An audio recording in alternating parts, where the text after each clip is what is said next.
তুই কি কখনো অনুভব করেছিস তোর পিছনে কেউ দাঁড়িয়ে আছে, কিন্তু ফিরে তাকালেই কেউ নেই? হ্যাঁ, মাঝে মাঝে হয়, কিন্তু সেটা তো মনের ভুল। আমিও তাই ভাবতাম, যতদিন না ও আমার সাথে কথা বলা শুরু করে। কি বলছিস তুই? এই ঘটনাটা ঘটেছিল আমাদের গ্রামের বাড়িতে। আমি গিয়েছিলাম একা থাকতে, একটু শান্তি পাবো বলে। প্রথম রাতটা একদম স্বাভাবিক ছিল, কিন্তু দ্বিতীয় রাত থেকেই অদ্ভুত কিছু শুরু হলো। কিরকম?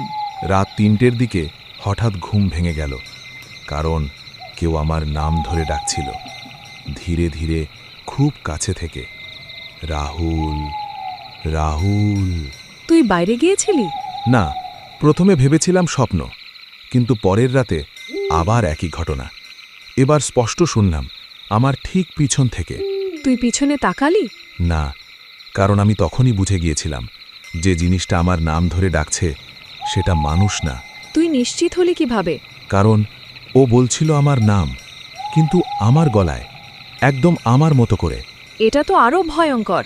তারপর তৃতীয় রাতে আমি সাহস করে ঠিক করলাম আজকে পিছনে তাকাবো। রাত ৩টে, আবার সেই ডাক, রাহুল। তারপর?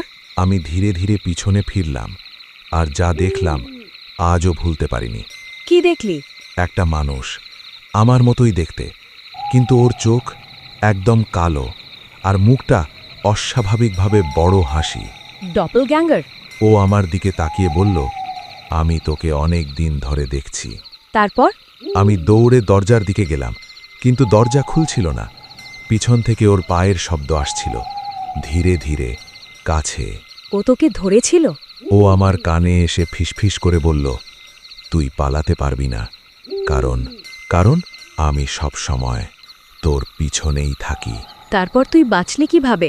সকালে গ্রামবাসীরা আমাকে ঘরের বাইরে অজ্ঞান অবস্থায় পায়, কিন্তু আসল ভয়টা তখনই শুরু হয়। মানে?